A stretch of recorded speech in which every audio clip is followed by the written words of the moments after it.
Inca Kola.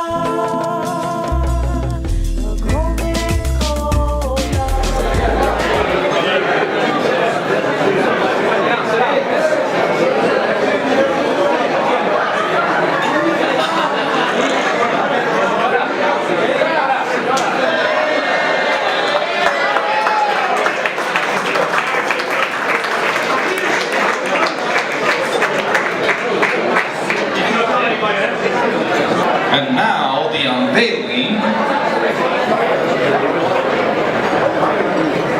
of our awards.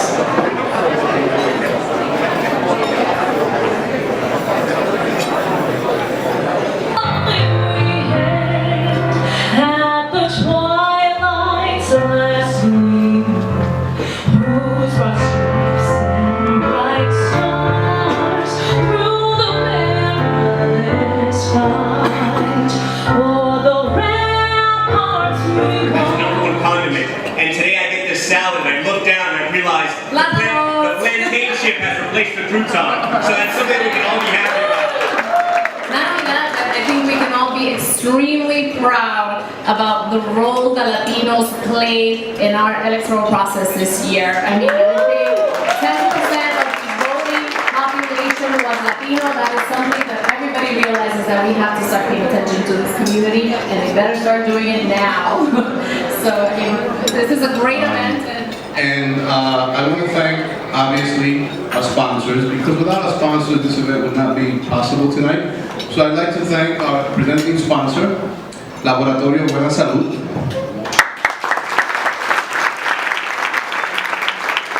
And our co-sponsors, CUNY. Not CUNY in the house, that's it. ROTC.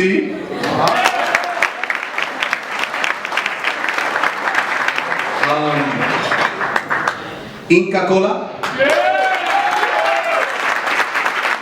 Our associate sponsors, Time Warner Cable. Banco Popular. Absolute Vodka. And Heineken USA. And by the way, there's an Absolute bar whenever you want some Absolute cocktails, and the Heineken Lounge is in the VIP area. Like all companies that are large today, they begin with one person that believes in what they do. In 1938, Mr. Honda, while still in school, sold everything he had to invest in a little machine shop. He wanted to work on his concept to develop a piston ring to sell to Toyota Corporation. And after laboring day and night, up to his elbows in grease, he even pawned his wife's jewelry at one point just to stay in business. He finally completed the piston ring. He takes it to Toyota. He's told it doesn't meet their standards.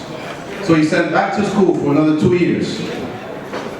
And, you know, a lot of people would have gotten a little bit depressed, and that's normal. He probably did. But he continued with his dream, with his passion. He kept on working. He had to go through the incredible laughter of his fellow students and professors that laughed at how absurd his design were, how it was not going to work. Did he quit? No. He kept on keeping on. So he finally presents his piston ring to Toyota. And they give him what he needs. They went for it. They said, yeah, we love it. But then there was another problem. Japan was getting ready to go to war. And they didn't have the concrete that he needed to build his factory. So, again, what does he do? He looks for a way. He and his team find a way to produce their own concrete. And he builds his factory. And then after he built his factory, during the war, he got bombed twice.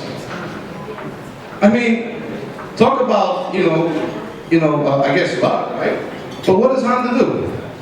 He rallies his team to go outside and pick up the empty gas cans that the US fighters would discard all over Japan. He used those empty gas cans as raw material so he could continue processing his piston and his motors. raw material that was not available in Japan at the time. There were no jobs here. There were no jobs in Philadelphia. I became a public defender. Finally, I had the opportunity to work as an activist to bring about change for our community. Now people think that's so easy because I'm on a board, Fortune 500. Well, we still have to beat the bushes because there's never been one Latina CEO in the Fortune 500 companies in the United States. Less than 0.1% of women are board members, and there's only 35 Latino on Fortune 500 companies, despite the fact that my company did a nice thing by buying an ad and bringing these beautiful women. There are some great trendsetters on my table. You have every project and every event that I have to participate. To the recipients of the scholarships, I want to stress the importance of education. As our presence in this country increase, we have to demonstrate that we are here to enrich our nation. So for these recipients, I salute you, I congratulate you, and please keep going, that through education, our community is going to really make a difference in this country. Thank you so much.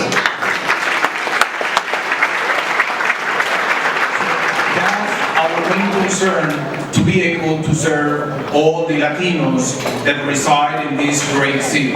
And we do it with pride.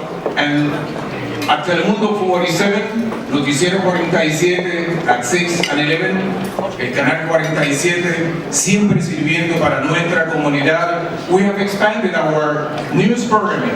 Now we not only have the 6 and 11 newscast, we have our weekend newscast and our newest show, Buenos Días in Nueva York, and we have the team here, our friends with the Jaime, Natalia, Ortiz,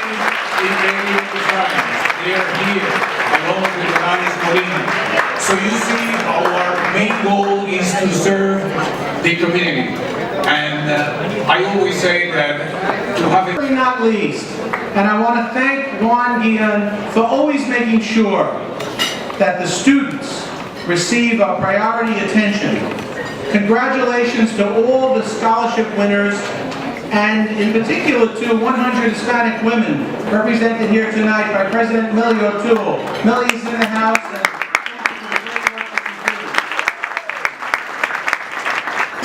You are all excellent, committed, dedicated, hard-working CUNY students. You've been blessed by Latino trendsetters with support tonight. John, Michael, Imani, and Crystal. You earned your scholarships the old-fashioned way. You earned your scholarships. Thank you, Lisette and Grano, for your great help on the program. Give Lisette a big round of applause. And she's obviously a partner who believes in the work that I do and the work that I do in education. And as I was listening to Juan Guillen tell that very inspiring story about Honda, right? I keep saying how lucky I am that I do education, because I know that if I walk to her and say, Flaca, can you give me your jewelry so I can put it in a pawn shop so I can do some pistons? I'll be a dead man, right?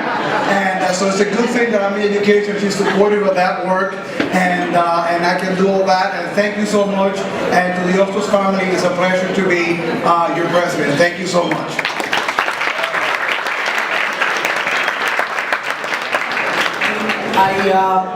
It all started with me when I was 14 years old. I started my first company, and I have to say that it's been always a stressful situation to an encouragement to be a part of this community and be able to fight and continue to thrive with different businesses and ventures.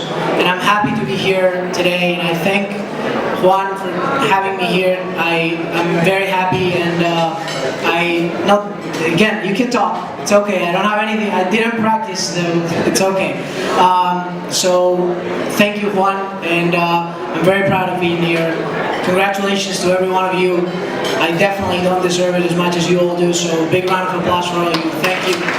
a matter of fact, my last two vehicles, and the one now, a Nissan. And speaking about Nissan, they are also part of this event tonight. Rosalia, you around here at the event today? Rosalia? Thank you. Thank you for being part of this event, and a big round of applause for Nissan as well. I don't drive a Honda, okay? I drive a Nissan. Also, I want to acknowledge, okay, the Army, ROTC, because of them and the U.S. military, they give us the freedom, the beautiful thing called freedom, that we all enjoy in America today. So a big round of applause for the Army, ROTC. Thank you, and enjoy the rest of the evening.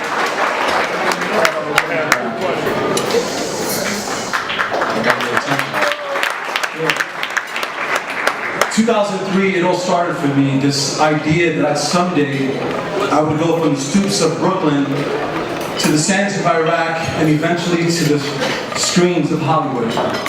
That's where it started in March of 2003. I was a Marine at the time, having served 13 years of my life in the United States Marine Corps' finest fighting force. I loved being a Marine. A lot of what I learned in the Marine Corps still follows me to this day in my day-to-day duties as a police officer here in New York. Also as a father, as a husband, and also very importantly as a Latino man. I want to thank my mom and dad, Mami y Papi, lo quiero mucho, bendición, wherever you are. I want to thank my bride, Jaden and Jonah, my two sons, my fellow honorees. I want to thank Latin Trends, Juan Guillan. And I want to talk to you very briefly about what it is that happened to me in 2003. I was in a position where Scud missiles were being launched to kill us. We were the board of directors. So as you can see from our brief family history, no dream is impossible. When you have a vision and willingness to work really hard to achieve that dream. I want to thank my mother, my father, my brothers for helping me become who I am today. And last and most importantly, I want to thank my wife Diana and my son for giving me the meaning to my life. Thank you.